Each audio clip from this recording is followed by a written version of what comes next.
Hi there, everyone. Welcome to another exciting distance learning episode of IB Chemistry Flipped Classroom. This is Mr. Los.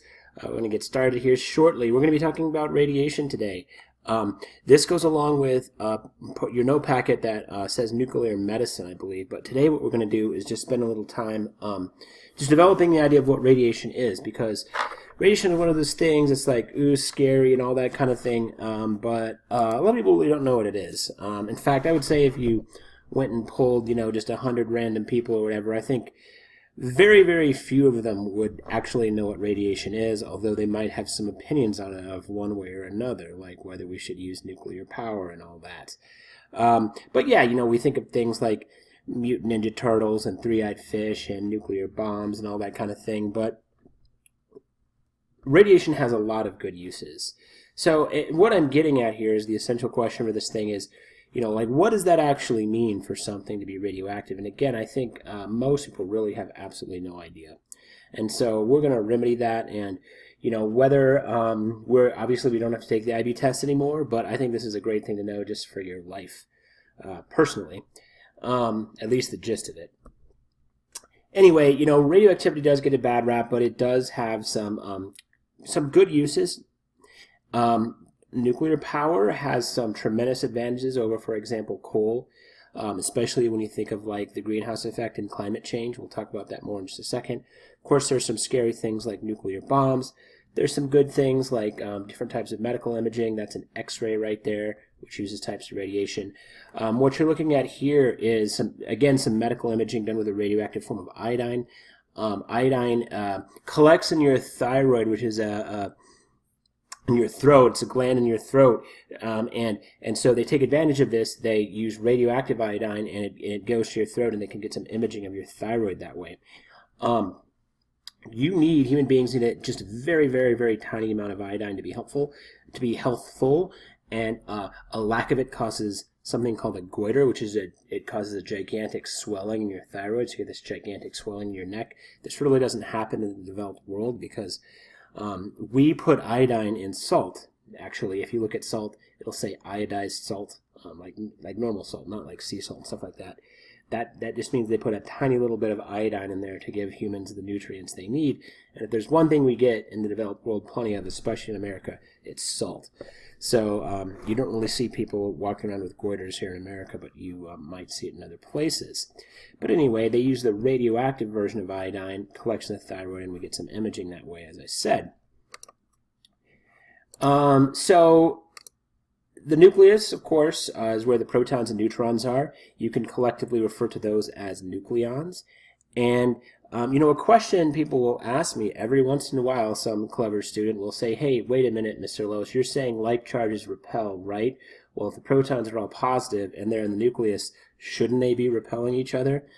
Well, yes, except there's another force that is totally out of the realm of our experience because it only operates on very, very, very tiny scales. It's called the strong nuclear force. And that force is actually quite a bit stronger than electromagnetic forces that causes like charges to repel. So it turns out if you get a bunch of nucleons in a small area, the strong nuclear force it's sort of the glue that holds the nucleus together. And it is, like I said, considerably stronger than the electromagnetic force. But it works on a very small spatial scale. In fact, it's so small that even a large nucleus, the force starts to weaken, even over the width of a nucleus, which is obviously super, super tiny. And as nuclei get bigger, they get more and more unstable. You need more and more neutrons. Another thing people ask me sometimes is, hey, is there other elements somewhere? Like, is there another whole row to the periodic table that we could find on another planet or something out there in the universe? I definitely would not say that's impossible, but it seems a little unlikely because it seems like as you get really large nuclei, it seems like they get really unstable. And we'll talk about what I mean by unstable here shortly. Well, or maybe right now. They decay, they literally shoot off particles and they actually turn into other elements. So these unstable nuclei decay and break down. So we've talked about isotopes. Isotopes are things that have the same number of protons but a differing number of neutrons. And remember, it's the protons that make an element. So most of our common everyday elements out there exist as a mix of stable and unstable elements. Carbon-12 is a famous example. Carbon-12 is a stable isotope of carbon. Carbon-14 is an unstable isotope of carbon. Carbon-14 actually turns to nitrogen over a very long period, well, quite a long period of time, not a hugely long period of time. Some of the elements, like the ones down on the bottom of the periodic table, are man-made, and they have only existed for a few seconds, and then they break down into more stable things. So any type of nucleus that decays, that is unstable and decays to other products, we call that radioactive. We call that particular isotope radioactive, and they emit different particles. So basically, to be radioactive means the nuclei of the unstable isotopes of that thing shoot off different types of particles in an effort, if you will, to become more stable. So some of the particles that they might shoot off, and basically it's all to get the right proportion of protons and neutrons, as we'll see in a second, is if you can shoot a proton flying off of there, which would be just a hydrogen nucleus. Hydrogen is one proton. Remember the terminology when we have these little things. This is the mass number, this is the atomic number. The top number is protons, neutrons combined. The bottom number would be the number of protons. So a single proton would be 1 over 1. Alpha particles, which is a helium nuclei, mass number, so it's 2 protons, 2 neutrons, so that's a total of 4. That's what the top number is, protons plus neutrons. The bottom number, just protons. And those are called alpha particles. Beta particles, this is basically a high energy electron. It happens when a neutron turns into a proton, and yes, that can happen, and it shoots off a little beta particle in the process. It's more or less massless. Electrons do have a very tiny mass, but much less than protons or neutrons, so the mass number is considered to be 0, and that's going to be considered to a -1 because the atomic number changes with a proton, because the proton turns into an electron. And you'll see what that happens when we're dealing with balancing these equations in a second. A positron is what's called an antiparticle. Every particle has an antiparticle, which is like its opposite. If they collide with each other, they annihilate each other. So there's an antiparticle, an electron, called a positron. It's like an electron, but with a positive charge. It has and this is the opposite. This is when a proton turns into a neutron. So that's its symbol. Gamma radiation is just a type of electromagnetic radiation, as you'll hopefully recall, is the highest energy electromagnetic radiation. And it doesn't change the mass, but it might be emitted along with some of these other things. This is just to show you or give you an idea of what's called the band of stability. Really the blue line right here is the most stable isotopes. And I think kind of the green area represents things that are at least relatively stable. And then everything else would just like decay practically instantaneously. So above the blue line here, neutrons are on the x-axis. That's where we've got too many neutrons. So things with these proportions of protons and neutrons might do a beta particle. That's going to turn a neutron into a proton, so that'll reduce the number of neutrons, which is kind of what it needs to get back towards this blue line. And the opposite, if it needs more protons, it's going to turn a proton into a neutron. That's a positron. And again, that's going to try to push it up back towards this blue line here. And then alpha emission, although it's both protons and neutrons, it may affect the protons more proportionally and get it back into a better ratio. So that's kind of where those come from.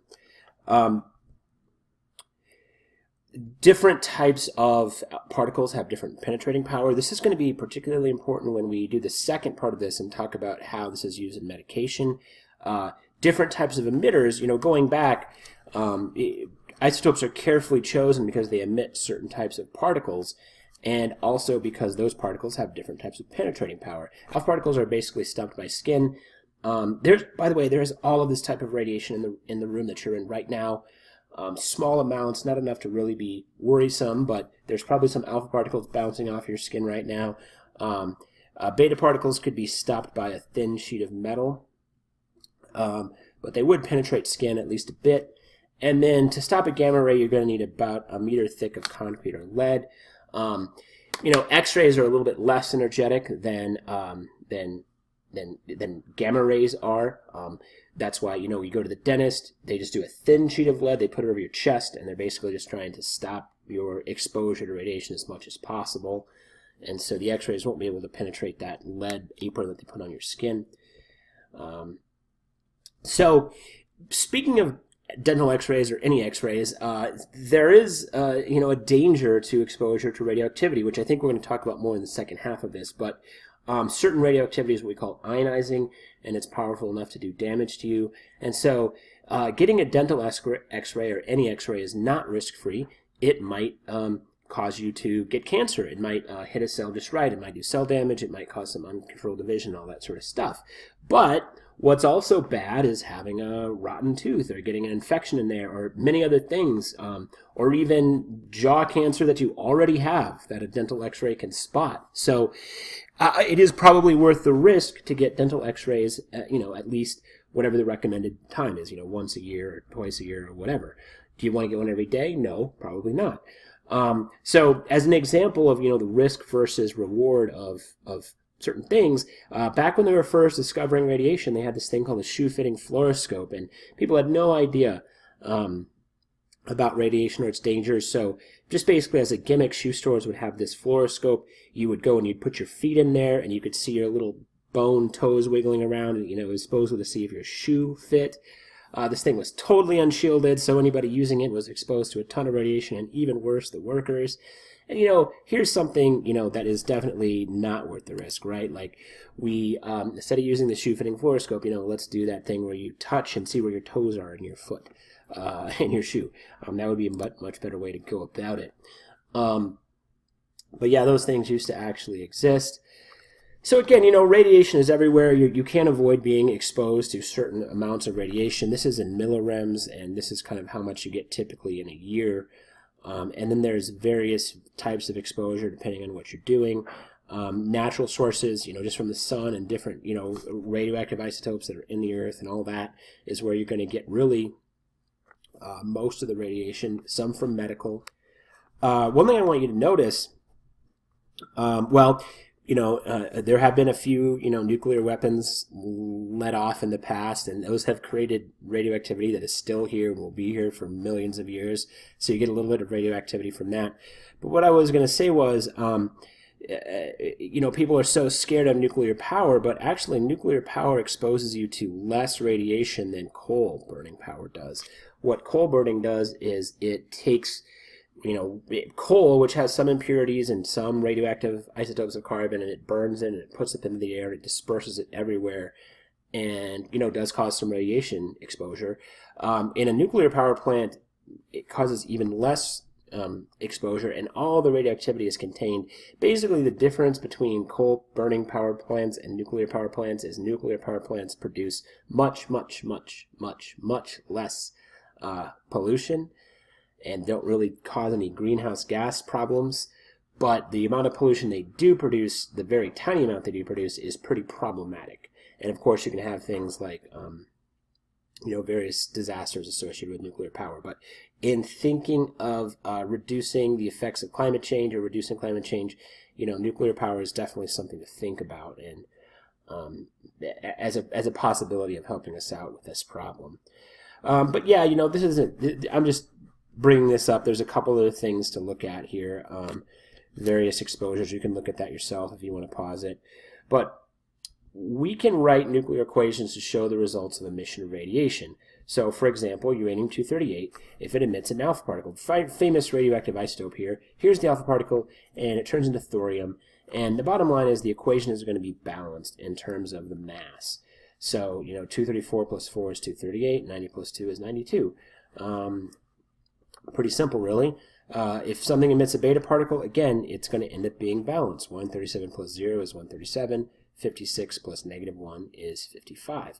So that negative 1, like I was alluding to earlier, is there to represent the proton turning into a neutron, and it actually means the atomic number is going to go up by 1. And then, like I was saying before, gamma radiation might be also being emitted in some cases, but it's usually not put in here just because it's massless, so it doesn't affect any of the balancing or anything. So there is, this should be in your note sheet, and there's some practice here.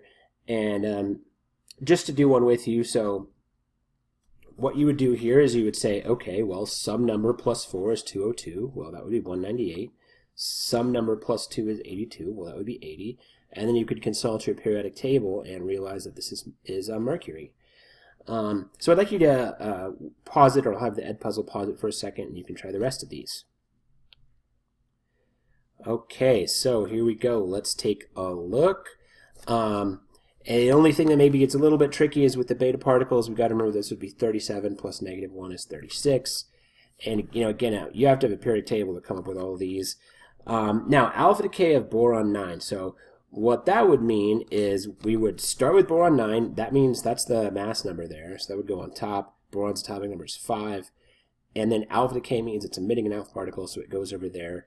So getting these two things in place properly is the hard part, if there is one. And then we can just put in the lithium there. All right. So what often happens is that something that's radioactive will do a decay, and it'll turn into something else that's also radioactive, and that thing will turn into something else that's also radioactive, and so on and so forth. So radium-226 decays over many times, and so emits an alpha particle and turns to this, an alpha particle, and so on. And it goes through many different things. Some of them have very long half-lives. Some of them have very short half-lives, like in a matter of milliseconds. And we're going to talk about more about half-lives in a second. But eventually it ends up here. And it might take millions of years to go through this whole process. This is why there's still radioactive stuff from, nuclear explosions that happened in the 50s from atomic bombs. It's going to be around for a long time. So speaking of half-life, half-life is the amount of time necessary for half the radioactive material present to decay to other products. With kinetics, it works similar to, or exactly the same as, a first-order kinetics chemical reaction. And we can write a rate expression. It's usually done a little bit differently. Then we'll talk more about this in a second. But, for example, oxygen-15, which is radioactive, in the first half-life, it's going from 20 to 10 milligrams, and then the second half-life, it's going from 10 to 5, and then it go from 5 to 2.5, and then it go from 2.5 to 1.25, and so on. So the amount gets cut in half each time, but the amount of time that takes stays constant. So another just simple example, suppose 2 grams of a radioactive material exists. How many grams of the material will remain after 3 half-lives have passed? Well, it would get cut in half once, get cut in half again, get cut in half again. It'd be 0.25 grams. Suppose the half-life of a material is 1,000 years. If a sample originally contained 1 gram of radioactive material and now contains 0.25, how much time has passed? Why don't you pause it for a second and see if you can figure this out. So one way to solve this, we're going to look at a little bit fancier way in a second, would be to simply try to deduce how many half-lives have passed. It's actually 2. Because in the first half-life, it would go down to 0.5, and the second, it would go down to 0.5. So if that's 2 half-lives, and the half-life is 1,000 years, that would be 2,000 years. And that gives you like a very, very simple standpoint of how radioactive material is used to date things, which it is. So here's a question for you. If I had 3 atoms of a radioactive material, how much would remain after 1 half-life and after 2 half-lives? So an atom, you can't have half an atom. So how does this work? The answer to this is, and here's a reference to an ancient film from the 90s, and a lot of people don't get my references anymore, but maybe your parents showed you this movie or something, and you know what this is talking about. Really what half-life is a probability. It is the time period in which there is a 50% chance of an atom decaying. So it really would just depend on kind of the luck of the event. And by the way, none of this is critical. I'm magically showing you some coins now. Imagine these coins represent our 3 atoms. And let's pretend they're all heads up to start with. And tails mean they decay, heads mean they stay as atoms. Basically, there's going to be a 50-50 chance. So every time this happens, we might have 2 have decayed that 1 haven't. We might have none of them might have decayed. We might have you know, 2 decayed and 1 didn't, maybe all 3 decay, and so on. And you can figure out the probabilities, and 1/8 of the time you'd have 3 atoms, 1/8 of the time you'd have 0 atoms, 3/8 of the time you have 1 atom.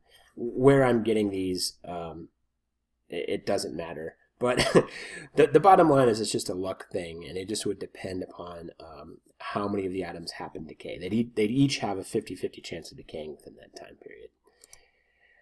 So there's some half-life equations, and these are given in the data booklet. These are the two that you're given.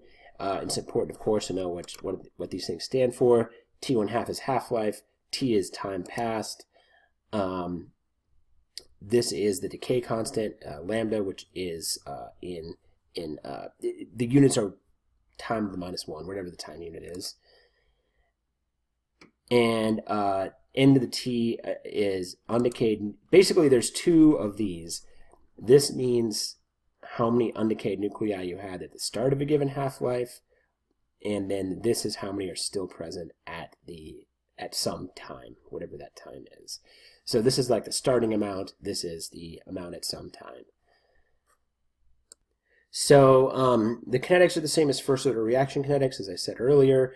The rate of decay when you're talking about nuclear decay is called the activity, and it's measured in the becquerel, which is BQ, and that means decays per second. So you have this, which looks very similar to the rate equations we studied in kinetics. This is the rate. It's just called the activity. That's lambda. That's the rate constant. And this is just the number of nuclei. So that would be equivalent to concentration when we talked about like chemical kinetics and chemical reactions. This is not in the data booklet, but you're kind of expected to know it and be able to work with it. A couple of things to note, what this little expression is basically the number of half-lives that have passed. We were doing some simple problems earlier. When the number of half-lives is a whole number, it makes things a lot easier, but it might not always be. So that's when you're going to want to use this equation. N is technically nuclei, but you can use masses or moles in that, and it works just fine, because really it's all about proportions. If you solve this, if basically I take this and move it over to the other side, and I get that, and then I've turned that into 0.5 instead of a 1/2, because who likes fractions? That will give you the fraction or percentage remaining after a certain amount of time has passed. I'll show you an example of that in a moment. Okay, so what is the decay constant for a radioactive material with a half-life of 2.5 years? So this is pretty straightforward. T1/2 is half-life. We're going to use this one. The decay constant is that number right there. And so T1/2 equals the natural log of 2 over lambda. So a little bit of trick of algebra is that when the unknown is in the denominator there, we can switch it. So lambda, which is the decay constant, is the natural log of 2 over the half-life, which is 2.50 years.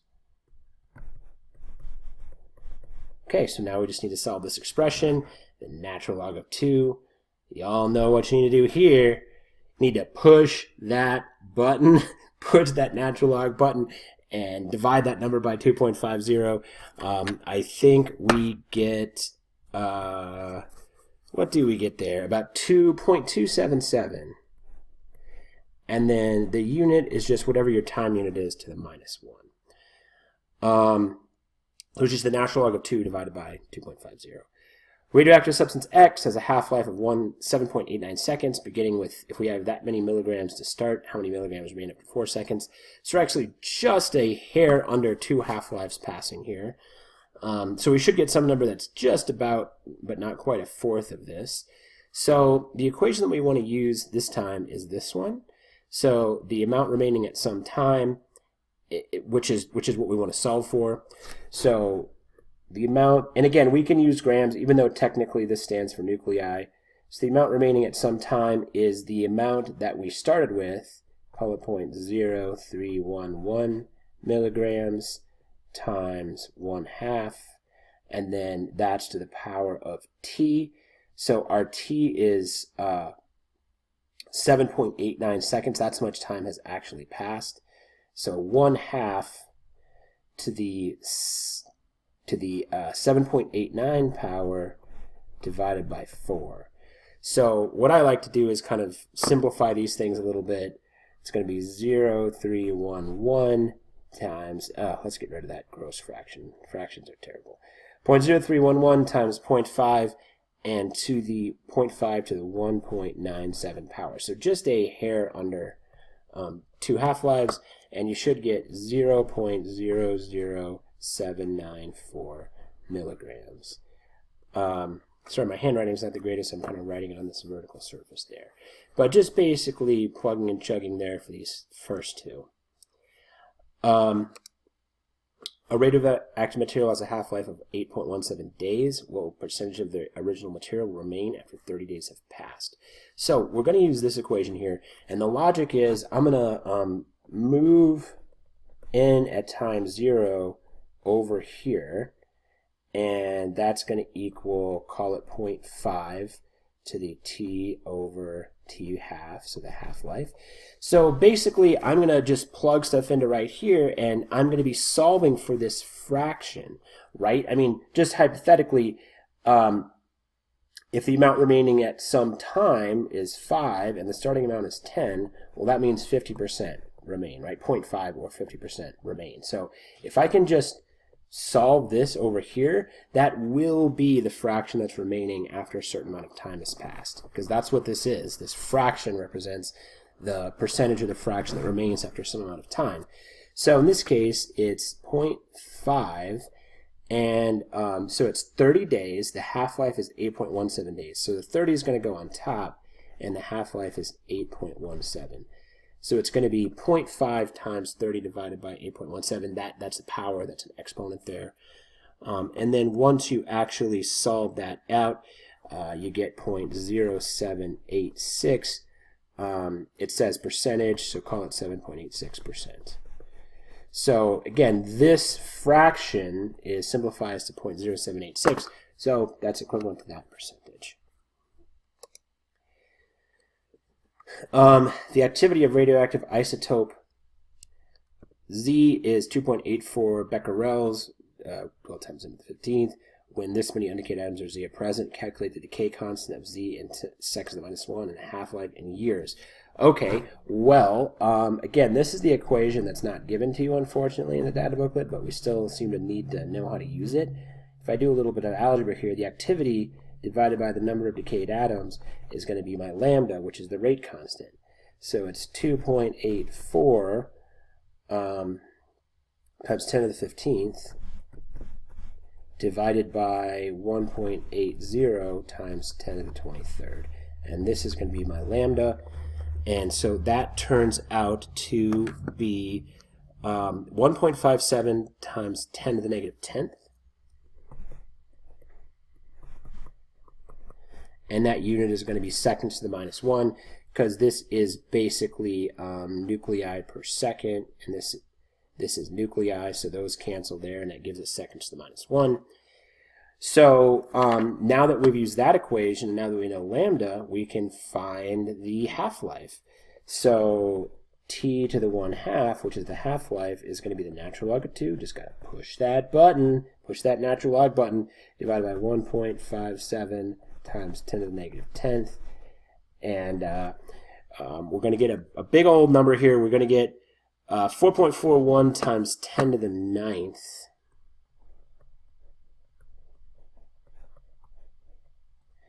That's our half-life, but that's our half-life in seconds. Now that's an awful lot of seconds. So it asks us to calculate it in years. Okay, 4.41 times 10 to the 9th seconds. To do some dimensional analysis here. There's 60 seconds in 1 minute. There are 60 minutes in 1 hour. There are 24 hours in 1 day. And, sorry, my writing's sloppy here. There are 365, if you want to be picky about it, 0.25 days in 1 year. And so it's basically 4.41 times to the 9th divided by 60, divided by 60, divided by 24, divided by 365.25. Doesn't matter if you did the 0.25. It's right about 140 years to 3 significant figures. Okay, folks, thanks for watching. Stay safe out there. I hope you're doing as well as possible, and we'll see you again next time.